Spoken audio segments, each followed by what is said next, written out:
Ancient wisdom tells us the heart, not the brain, is the true seat of wisdom, which completely contradicts everything modern science teaches us about decision making.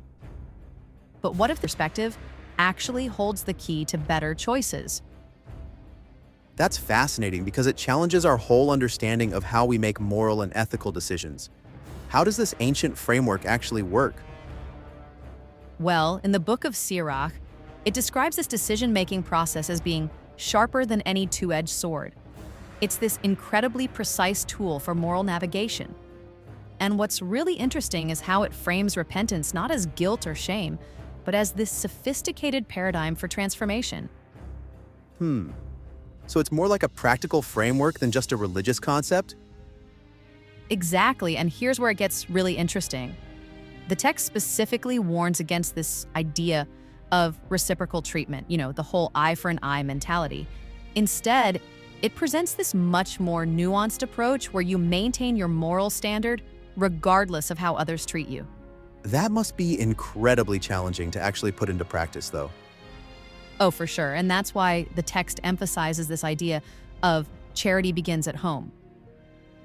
But get this, it's not talking about self-care in the way we think about it today. It's about this internal process of, basically spiritual surgery, cutting out what's harmful in your heart before you can effectively help others. You know what's really striking about that? It's like an ancient version of put your own oxygen mask on first. Right? And it goes even deeper. The text makes this bold claim that free will itself is the only acceptable proof of divine existence for non-believers. It explicitly states that blind faith is dead and always has been. Like, how revolutionary is that for an ancient text? That's quite different from how most people think about faith and spirituality today, isn't it? Absolutely, and here's another mind-bending aspect.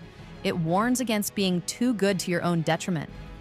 It's suggesting there's actually danger in excessive righteousness, which feels so counterintuitive, but makes perfect sense when you think about it. So it's advocating for some kind of balanced approach to morality? Precisely, and it frames this through this metaphor of sin crouching at the door, suggesting we're constantly faced with moral choices. But instead of rigid rules, it all comes back to this fundamental principle of love that's the only real command it recognizes. Well, that's quite different from the rule-based religion many people might expect from an ancient text.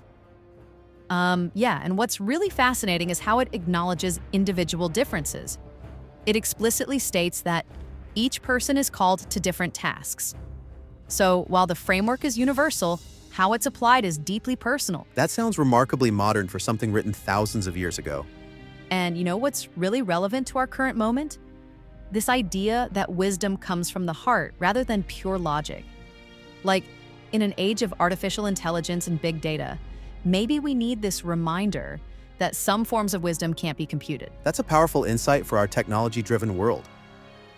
Well, and here's the thing, it's not suggesting we abandon reason, but rather integrate it with this deeper, heart-centered wisdom.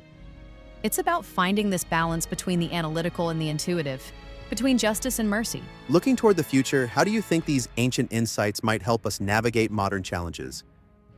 I think they offer this incredible framework for dealing with everything from social media conflicts to major ethical dilemmas.